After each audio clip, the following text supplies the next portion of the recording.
people talking about the fact that they'd lost, and then Ruben Amorim coming out and saying, "Prove we can beat anyone." They're being a bit picky, aren't they? We all know what he meant. Of course they are. Oh, Jeff, come on. 100%. And he's right. Although the statistic's wrong, I think you and I, for example, sitting watching Manchester United, we're really intrigued and interested to see what kind of performance and what kind of team we're going to get. And as we mentioned earlier, I think in a lot of aspects of the play, they were very, very good. And I understand totally what he was trying to say there. And by the way, effectively he's right. On another day, they could have won that game, right? They didn't. We know they didn't. But they created enough. They played well enough. The point that I would say that would back him up would be, Jeff, I think Manchester United will probably play worse this season and pick up points. I think that's, generally speaking, the point that he was trying to make. I think we're nitpicking a wee bit here, to be brutally honest with you, because from where I was sitting, there was an improvement in Manchester United yesterday, I think. Yeah, absolutely. Bad day for Højlund, wasn't it? Not even included in the squad. Oh, well, that's it, isn't it? You'd have to say, unless there's a dramatic turnaround, you would think he might be off. You know what I mean? Yeah. You'd think so. Bit harsh on him, I think. Not to be in the squad is a bit harsh. But look, if they want you out, then I suppose that's one clear way of sending the message. Yeah. United fans, let's hear from you, despite the loss. Or whether signs that Ruben Amorim has turned things around, or is turning things around, shall we say, at Manchester United. 03717 223344. Get involved this morning. Let's head to the phone lines and speak to Lewis, who's a Manchester United fan. Morning, Lewis. Good morning, Lewis. Yeah, morning, boys. How are we doing? Yeah, we're doing good. How did you feel about yesterday? Well, I need a couple of minutes on this, Jeff. I'm not an easily pleased fan, to be honest, or watcher of football. For me, it's a loss. Start of the season. It's a continuation from last season. No goals. We played okay, yeah, but for me, he picked the wrong team. This team's not ready. We need a new goalkeeper. Looks like Anana's probably done for now, wasn't in the squad, and same with Højlund.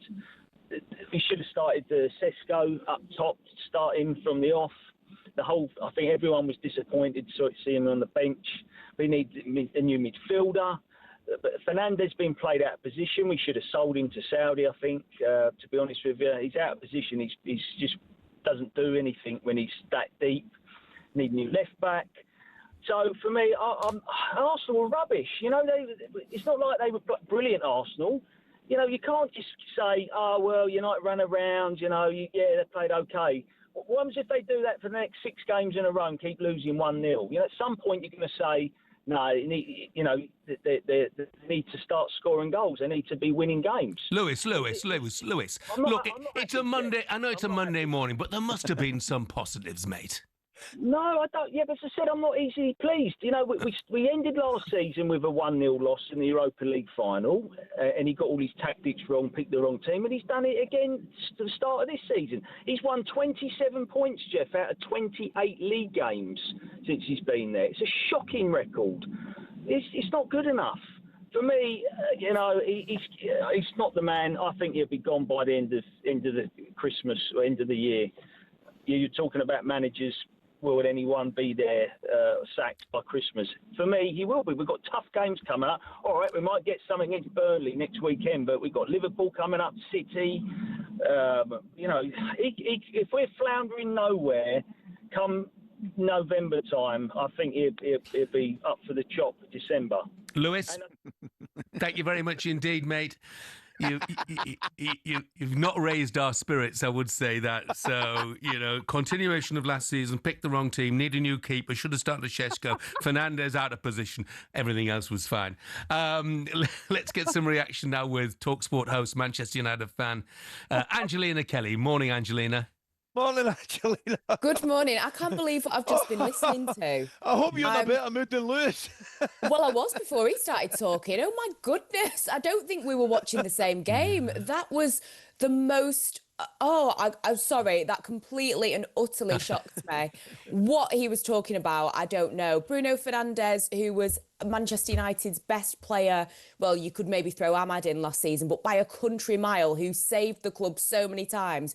We should have sold him. If Amorim's getting sacked, I would have loved to have known who's going to replace him. And Benjamin Šeško, he's been there a week. How can you expect to be starting him? And you know what the narrative would have been. Had Gyökeres and Šeško been on the pitch at the same time, it would have been a whole thing of comparing the two players. He's been at the club 1 week. And Amorim said that. I mean, I don't know. I mean, I hope Lewis has something else positive going on in his life, because if all he's got is Man United, and that's his attitude, then... So, Angelina, look, you were at Old Trafford. Was the feeling at the ground very different to Lewis's feeling then? Was the positivity? Yes, 100%. I mean, I was sat next to Alex Crook, and even he was a bit moody at times, but even he was feeling more positive than negative, because at the end of the day, being at Old Trafford last season, you know, you watched a lot of games in the first 10, 15 minutes where Manchester United were caught out. In the opening 10 minutes, we had over 70% possession. And I think that United showed a lot of dominance. I think that you could argue, I mean, Arsenal were the better team because they won the game. But I think Manchester United, they had more possession, a higher XG, you know, the 22 shots, which was the first time that we've had over 20 against Arsenal since 2011. Yeah, only 7 of those 22 were on target. But I just think there are a lot of really standout individual performances. I mean, the back three, Lenny Yoro, dropped to his knees at the end of the game like he'd lost a World Cup final. That's what you want to see. I want to see these players absolutely devastated. Luke Shaw, the fittest I've seen him in a long time. I think he dealt with Saka really well. Mason Mount looked more like he's fulfilling that potential. And Bumo and Cunha, I thought that they were brilliant. I thought they looked really, really strong, really threatening. And when you think about Manchester United, you can't look at, you know, beating the likes of Liverpool, City, Arsenal, because they do have better quality. Man United got absolutely had by the teams that you're looking at finishing, you know, maybe 12th and below. Those are the sides that Man United need to win against, because they were incapable of doing that last season. And I think that front three would be capable of beating a Burnley or a Wolves, for example. I mean, Fulham's going to be a test, but I think they controlled the game really well at times, carried a greater threat at times, and it was definitely improved from last season. There you go, Lewis. That's you put in your place. There you go. Hey, I've got to say, I was just about to say that, Jeff. If you and I are on this show for another 100 years, right, and God forbid that happens, we will never have two contrasting opinions and outlooks on their team in the space of 3 minutes there, I'll tell you. By the way, I heard voices from all over the country there saying, when you said, God forbid that happens, they were all in agreement, Coisty. They were all in agreement. Angelina, thank you very much indeed. Thanks, Angelina. No worries. Now, for everything Manchester United, check out Inside Devils on the talkSPORT YouTube channel. Up next, referees at the forefront of the conversation once again after a rule that nobody had ever heard of cancelled out Eze's free kick at Stamford Bridge yesterday. talkSPORT Breakfast, waking you up Monday to Friday morning from 6 a.m. on AM, on DAB, via the talkSPORT app and on your smart speaker. talkSPORT.